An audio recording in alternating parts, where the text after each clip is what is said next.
Hello, welcome back to Math with Patrick. Today is June 21st, and we're solving problem number 172 from the Daily Epsilon calendar. And we need to show why the maximum value from this expression here, this difference of square roots, is 21. So let's talk a little bit about what's going on. Essentially, we need to figure out, we need to plug in some x, we need to figure that out. And also we need to show why plugging in that random specific x also creates the largest value out of this expression. So we could just try plugging in a 0 and seeing what happens, or plugging in any number and seeing what happens, but that might take a while. And actually, I just noticed, so if we do plug in a 0, we're going to get 0 minus 0, and then the square root of that, so that's 0. But then when we plug in zeros here, both of these terms would evaluate to a 0, but then we're left with the square root of negative 522. So 0 isn't even in the domain of, I'll say, this function. I know it's not written in function notation, but I think it would be useful to think of this as a function.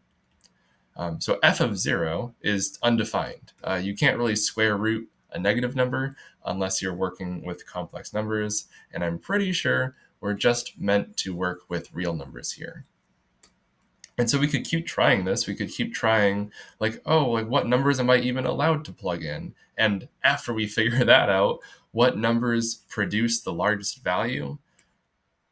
My earnest and honest recommendation here is just graph it and see what it looks like. And I think there we can make some decisions about how to maximize this function. So let's run with that idea and see what happens. I'm asking Desmos to graph this for us, just so it's a little bit easier. And we could use a graphing calculator, like a handheld one, but why even do that? I use Desmos all the time. And I'm deciding to graph it in these two parts because I'm kind of curious to see what each of the little parts of our difference is. And if we zoom out, they look like genuine semicircles here. And I think they are.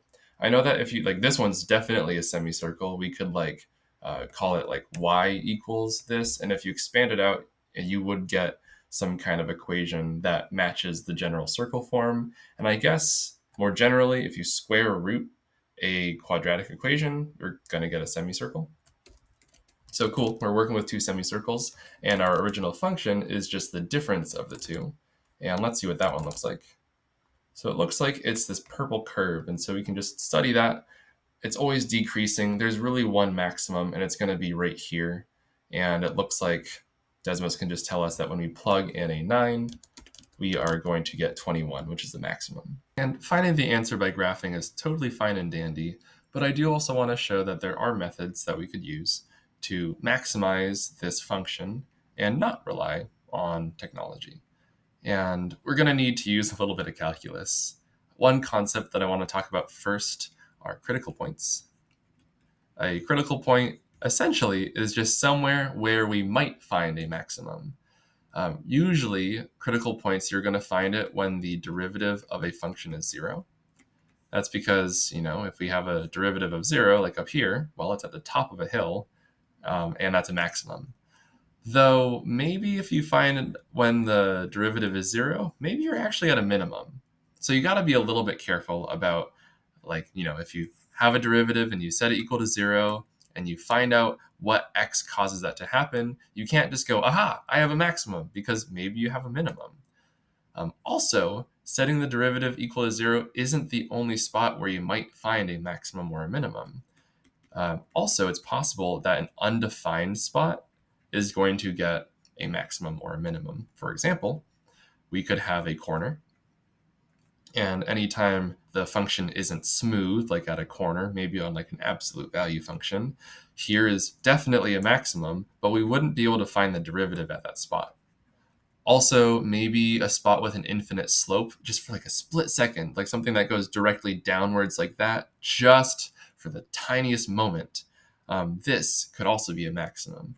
And I think that's what's happening with our function. Again, based on the knowledge that we got from the graph, I'm pretty sure once we ask our derivative, hey, what value are you when x is equal to 9, I'm thinking we're going to get something undefined. I'm thinking that spot is going to be an infinite slope spot for just a sec.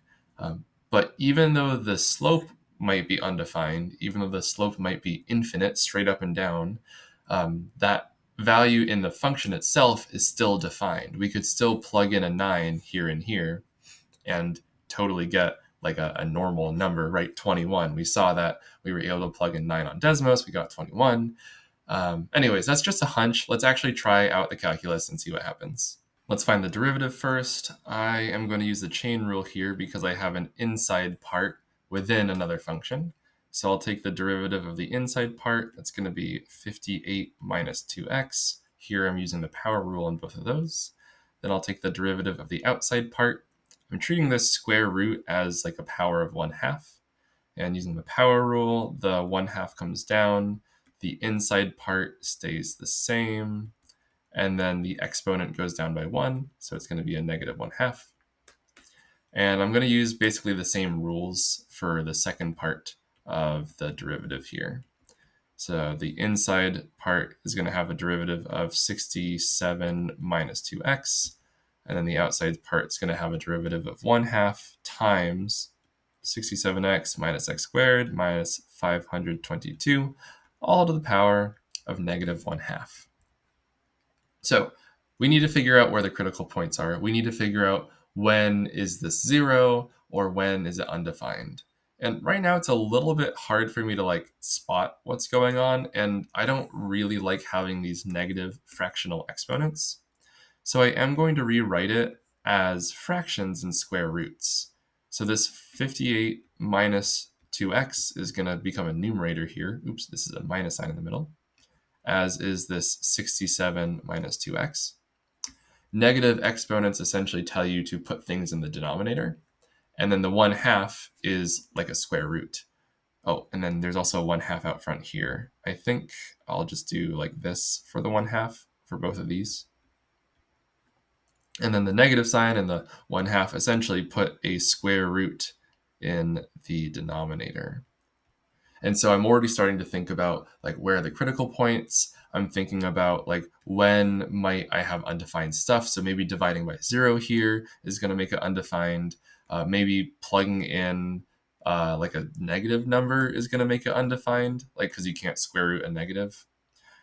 So over here, I'm going to get the square root of 67x minus x squared minus 522. All right, and I really, really want to know, when is this 0 or when is it undefined? I think I want to go with the undefined part first, because that honestly might be easier for me. If I figure out when I create zeros in the denominator, that's going to show me where I'm going to have some undefined slopes. So I want to know when root 58x minus x squared is equal to 0. I also want to know when this is equal to 0. And fortunately, I know that the only way to square root something and get 0 is if that something itself is a 0. So I can just rewrite the radicand as being equal to 0. I'll do the same over on this side. And now I just have some quadratic equations. Not too bad. On the one on the right, I could just factor out an x, and I'll get 58 minus x as the rest of the stuff, the other factor. And this shows me that if x is 0, 0 times 58, that's 0. And if x is 58, then 58 times 0 is 0. So I have two spots here where I have an undefined derivative function and therefore an undefined slope. That's when x is 0 and x is 58. And I'm going to do the same thing over here. I don't really like it when I have negative signs in front of my x squared term. So I am just going to add and I guess subtract some terms just so I get it in a more familiar format. And here it looks like I just need a factor. I am kind of cheating a little bit here. Like on the graph, I saw that both of the semicircles landed on the same point. I also noticed that this is the spot where x equals 9. And so I'm pretty sure I can do x minus 9 and x minus 58. I should double check though. Ideally, these two numbers should add to this one. And so if I add 58 and 9, I do get 67. And since they're both negative, I do get a negative 67, so that checks out. And then 9 times 58, I'm hoping that's 522. I don't really know for sure. Let's just run through that multiplication real quick. We got a 72, and then we got this is 45 plus the 7. Okay, cool. So I did factor it correctly. This shows me that I have more undefined spots at x equals 9 and x equals 58. Okay, and that kind of doubled up on itself. So we have 3 spots, 3 critical points so far, and they're all when our derivative is undefined. We should go on the hunt for potential critical points where our derivative is equal to 0. And I actually think that it's never going to be equal to 0, but we need to kind of prove that these are the only critical points for us to care about. And why I think it's never equal to 0, why I think it's actually always negative, is just because when we looked at the graph, it was always decreasing. But I do want to prove this algebraically as well on paper. So what I want to show is that this left part of the difference is always going to be less than the fraction on the right. And so I'm just going to rewrite the fractions as I see them from the derivative. And when we're comparing the size of fractions, we need to consider both the numerator and the denominator. So, like, for example, if I have like 3 halves and 2 halves, here when the denominators are the same, then it's pretty easy to compare which fraction is greater than the other one, because we can just look at the numerators. But sometimes, though, the denominators matter. Like maybe if I tried making it like, I don't know, 3/4 and 2/3, this one's a little bit harder to see because, yes, the numerator over here is greater, but so is the denominator, and bigger denominators make fractions smaller. So to show, I really, really want to show that this inequality is true. To show that it's true, I need to compare both the numerators and the denominators. I would really like to show that this numerator on the right side is indeed greater than the one on the left. And I'd also like to show that this denominator on the left is greater than the one on the right, because a bigger denominator is going to make a smaller fraction. So if both of these conditions are true, then I know that my claim about this is true, and therefore my claim about this difference always being negative is going to be true as well. Anyways, let's start over here. This inequality, pretty easy. I could just add 2x to both sides, and I get 67 is greater than 58. Since this holds true always, I know that this numerator is always bigger than the other one. So far so good. That's what I wanted to show. For the harder part, I want to show that this denominator is always, well, maybe it's actually greater than or equal to the other guy. Because when we looked at the graph and we saw these like semicircles, they did line up right there when x was 58. But this condition, I know I added an equal sign here. It's still okay, because if this is bigger than that one and the denominators are equal, well, then still the fraction on the right is going to be bigger than the one on the left. I mean, there is a catch though. If we have like 3/0 and 2/0, okay, they're both undefined. And I think actually, yeah, when x is 58, we are going to get some kind of undefined things happening to our fractions. But that's kind of already taken care of with this case of when we found the critical points when the derivative was undefined. So anyways, I'm not too worried. I just really want to show that this is bigger than that. And I think my first step here is going to be squaring both sides. Whenever you're squaring both sides with inequalities, you do have to be a little bit careful because, well, let's just see what happens in a normal scenario. 4 is greater than 3. And when we square both sides, we still get something that's true. But if we have -4 and -3 now -3 is the one that's greater. It's closer to our positive numbers, and so this is the greater number. And when I squared both sides, now I'm getting something that's kind of nonsensical. 16 isn't less than 9. So squaring both sides isn't a valid thing you can do to inequalities when you start out with negative numbers. But fortunately, I know that after square rooting, whatever is underneath the square root sign, I'm always going to get something that's 0 or positive. So I'm totally fine with squaring both sides. I don't have any negative numbers to worry about. Here, these negative x squareds can cancel out, or you could like add an x squared to both sides. So now I'm left with this inequality. And I'd rather have positive numbers here, so maybe let's subtract a 58x and then add the 522. And so I'll get an inequality that looks like this. And then dividing both sides by 9, I get x is less than or equal to 58. So when x is less than or equal to 58, this condition is true. And I think that's good because when we were looking at the domains of the functions on the graph, specifically the derivative, I think.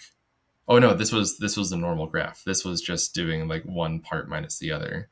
I think our domain was from 9 to 58. And these numbers come from the fact that when we plugged in a 9 into this guy, we got a 0. And when we plugged in a 58 into the same guy, actually into both of them, we got zeros. But then anything greater than 58 would produce a negative number in both of these. And anything less than 9 would produce a negative number under this square root sign. So our domain of our function is just 9 to 58. And this condition right here, x is less than or equal to 58, captures my domain. So always within the domain of my function, I will have this fraction being less than that one, which does actually prove that my derivative is never equal to 0. In fact, my derivative is always less than 0. And so after our search for critical points is done, we now know that the maximum of this function is going to lie on f of one of the critical points. It's either f of 0, it's f of 9, or it's f of 58. And there are no other candidates because we didn't find any other critical points. Now, if we plug in the 0, kind of like we saw at the beginning of the video, f of 0 is undefined. We can't square root negative 522. And 58 is exactly a 0 or a root of both of these quadratic expressions. And so when we plug into 58, we're going to get the square root of 0 minus the square root of 0, and that's just 0.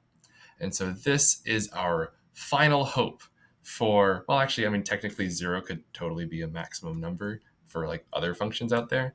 But we need to check f of 9, and we need to see if this indeed gives us 21, or really anything bigger than 0. And that would be our maximum. But let's just see. Let's do the arithmetic. Let's show that it's 21. All right, we're going to do root 58 times 9 minus 9 squared minus, and then 67 times 9 minus 9 squared. That's one of these is a plus. Oh, no, they're both minuses. Minus 522. All right, cool. 9 squared is 81, so both of these are 81s. 67 times 9 I can't do in my head, but there is a 63 here. And a 50? No, 60, right? Because 54 plus 6 is 60. Cool. So we have that over on the right. And then 58 times 9. Have I done this one? Yeah, I did 58 times 9 a whole bunch today, right? Yeah, that's the 522. Alrighty. Hopefully these are square numbers, because then that would make the square rooting really easy. 522 minus 81. Looks like I'll need to do a little bit of borrowing here. And so I get 441 over there. So I got root 441. And then over on this side, I think adding these two is going to get exactly to 603, right? Because 520 plus 80 makes 600. And so tacking on the 1 and the 2 makes a 603. And so this over here is the square root of 0.